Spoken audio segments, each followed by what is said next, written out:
O que você faria se fosse uma típica protagonista atrevida dentro do seu romance favorito, fazendo sua típica volta no tempo? Pois esse é outro típico romance de fantasia que começa com uma dama chegando em um castelo no clima gélido, onde ela espera encontrar seu típico final feliz.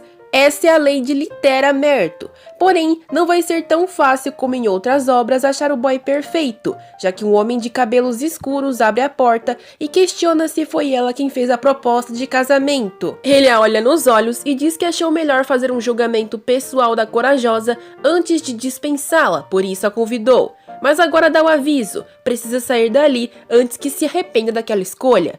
Que típico romance não começa com um contrato de casamento falho, não é mesmo? Litera foi transportada para aquele romance por conta de um erro de Deus encaminhando sua alma. Como forma de desculpa, ele prometeu conceder qualquer pedido que ela quisesse. Como ficou muito tempo pensando num desejo bom, a dama acabou se esquecendo daquela dádiva. Mas ela não liga para aquilo, já que conseguiu se virar muito bem usando seu típico conhecimento da novela e do enredo original do romance, unido com a sorte. Graças a isso, ela conseguiu chegar ao topo, com o incrível cargo da realeza. Além disso, tem um charmoso e encantador protagonista ao seu lado, que encontrou para ter seu final feliz para sempre. Só que não, já que a vida não termina aí, e ela tem muito trabalho a fazer como membro da realeza, além de lidar com nobres ambiciosos e um marido totalmente obsessivo que a ameaça, dizendo que se os olhos dela forem para outro homem, vai precisar arrumar um caixão para ele. Litera não aguenta mais aquilo e chuta o protagonista com o papel de divórcio, se lamentando por todo mundo que conhece deixar sua vida mais difícil. O mordomo avisa que chegou uma carta e ela reclama que deveriam queimar as inúteis, só que muda de atitude ao saber que é do Duque Termine. Ela agarra e vislumbra a linda letra do autor. Ele dá saudações na carta, ele elogia sua caligrafia, que fica melhor a cada correspondência. Pelos Termine é grão-duque no território norte de Termine, desprezado por todos os nobres, é conhecido como a besta do norte e é seu amigo secreto. Nunca se encontraram cara a cara, mas mais ninguém naquele mundo a entende tão bem. A amizade dos dois começou quando ela lhe enviou uma carta após sua coroação, agradecendo pela recusa dele em lutar pelo trono. A resposta que a dama recebeu estava cheia de calor e encorajamento. A cada carta eles ficavam mais próximos falando de suas vidas, conselhos políticos ou jogando conversa fora. Ela não é assim tão confiante e ficou com medo do peso da coroa, mas com a ajuda dele conseguiu superar tudo. O que não superou foi a vontade de vê-lo, mesmo após terem se passado 5 anos que se falavam por cartas. Ela foi rejeitada novamente em sua investida, já que o Duque fala que se preocupa com as repercussões políticas caso se conheçam. A besta de Termine é parente distante do ex-imperador. Mesmo que não fossem próximos, teriam muitas fofocas se ela o encontrasse e suposições sobre sua amizade. Ela sabe que ele é teimoso, mas não se importa com o que os outros dizem. Litera se pergunta como ele é em aparência. O grão-duque nos sonhos dela é tão belo quanto suas letras. Será mesmo?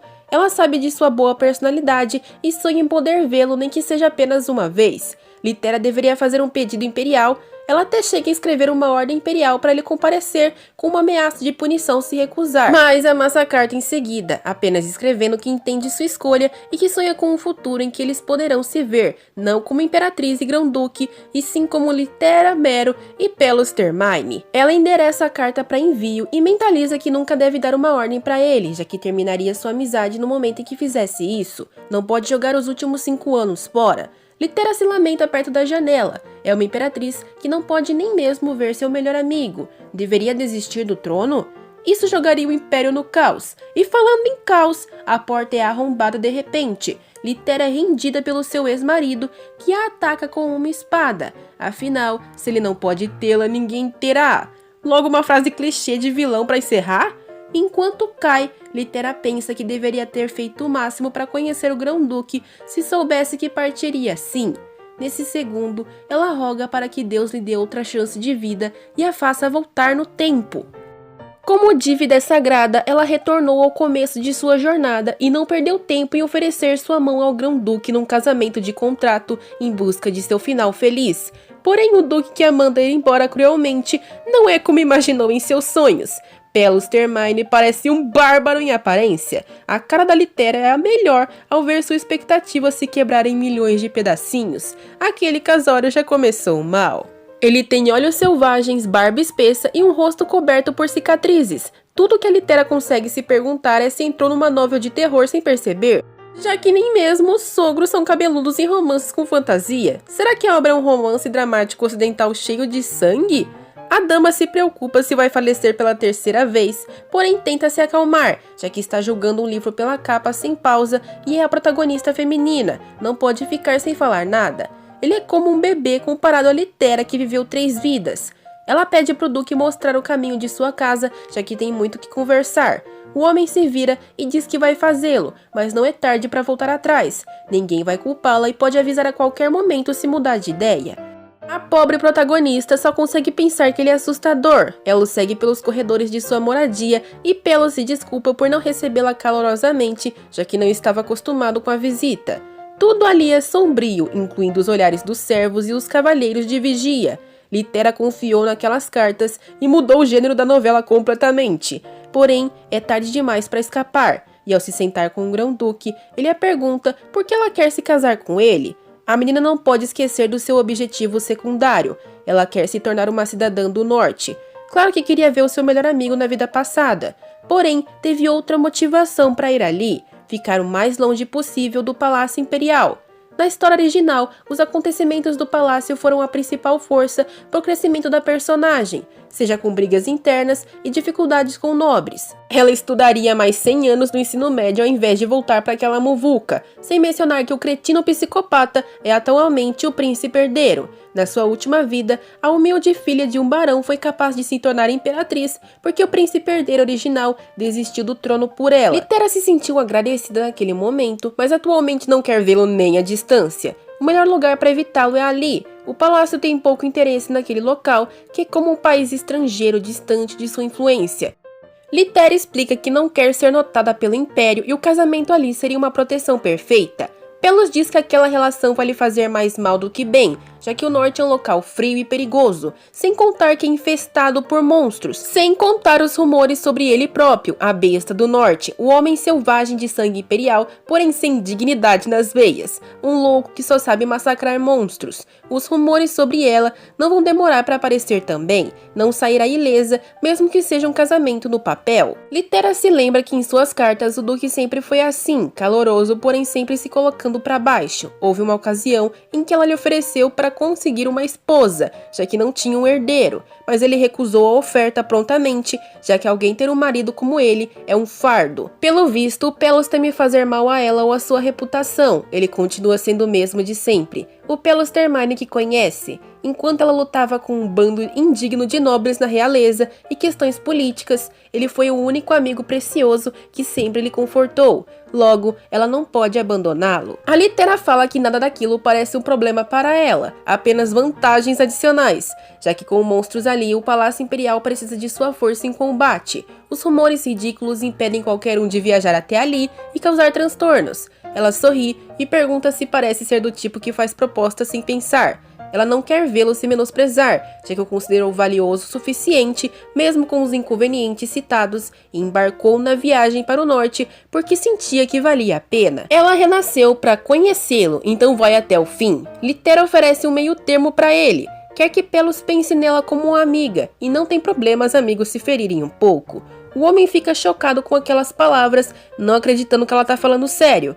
Litera confessa que sentiu medo no começo, porém a aparência não importa num casamento contratual. Ela pergunta se precisa ir embora ou se retirar, mas o Duque nega, não até ela explicar uma coisa pra ele. O homem despeja inúmeras cartas na mesa central e fala que o real motivo pela qual chamou a dama ali é aquele. A cara da Litera vai pro chão. Como diabos as suas cartas da vida passada vieram parar ali? Vamos voltar um pouco no passado. Um dia antes da proposta de casamento chegar no norte, o Duque recebeu um convite do palácio e ele imediatamente o descartou. Mesmo que seja um pedido imperial, eles sabem que o Duque besta do norte não irá e não vai se importar.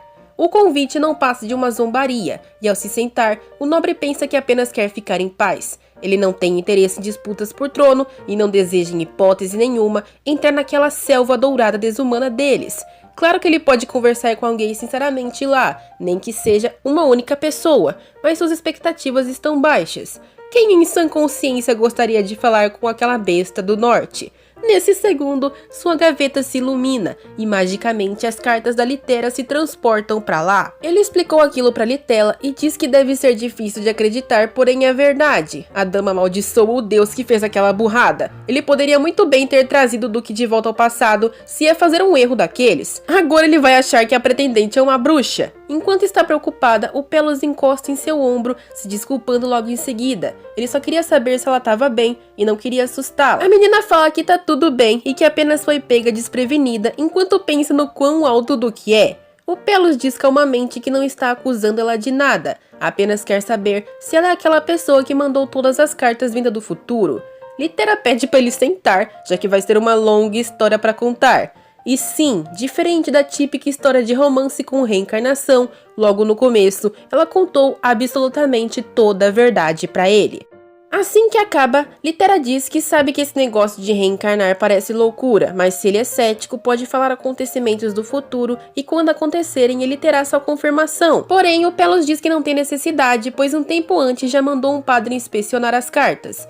Ele disse que nunca sentiu um poder tão sagrado e forte em sua vida, e mesmo sem saber o conteúdo, ele sabe que ele tem algo muito especial e que deveria ser cuidado às 7 chaves como uma relíquia sagrada. O Duque leu as cartas do futuro escritas por Litera Merto, que considerava ele um grande amigo. Eles iriam conversar sobre coisas banais, trocar conselhos sinceros ou verdades duras. Eles às vezes apenas falariam como estavam se sentindo e não se preocupavam com manobras políticas.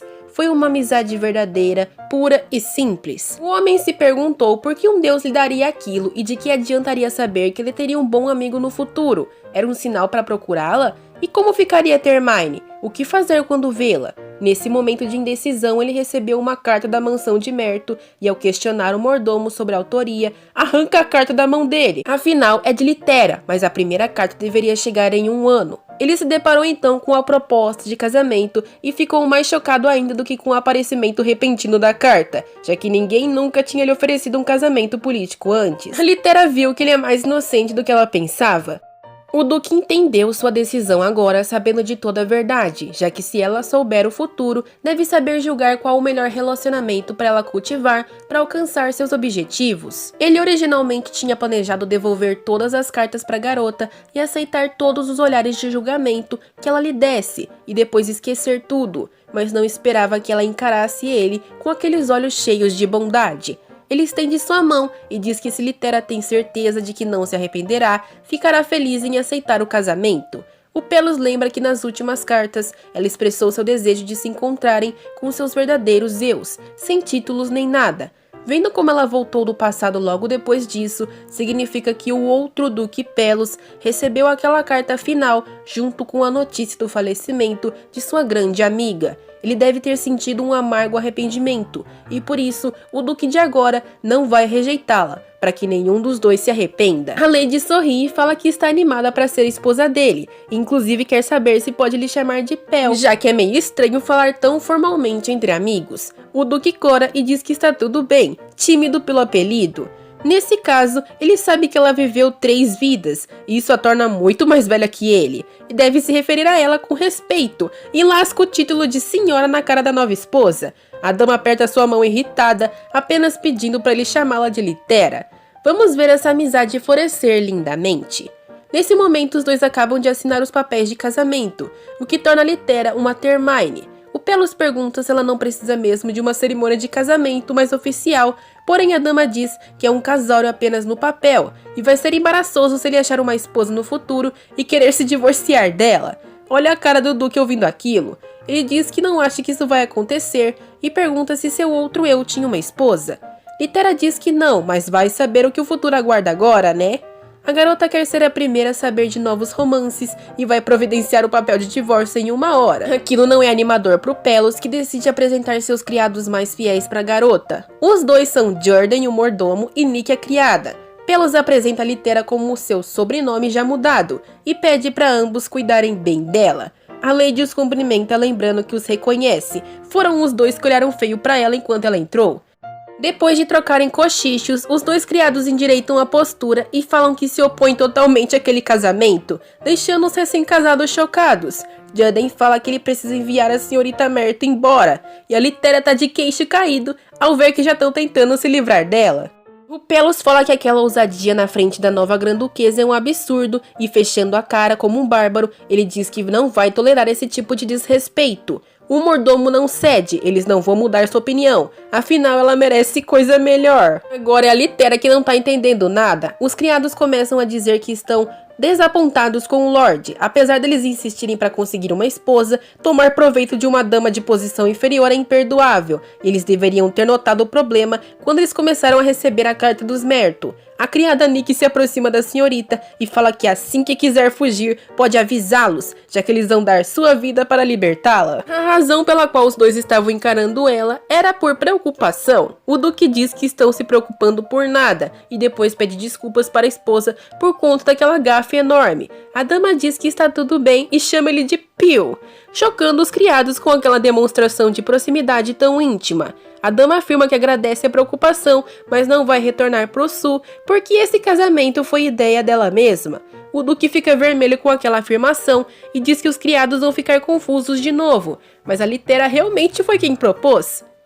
O Nick e a Jerden ficam chocados por ele ter recebido um pedido, já que nobres geralmente mal reconhecem sua existência. Aquilo é uma surpresa que muda tudo, e os dois se desculpam por sua oposição, falando que esperam que ambos tenham uma vida repleta de felicidade. Esse tipo de mal-entendido vai acontecer de forma frequente. Como será que isso vai se desenrolar? Saberemos em breve. Muito obrigada por assistir até aqui, e se gostaram deixem o like e compartilhem, e sayonara!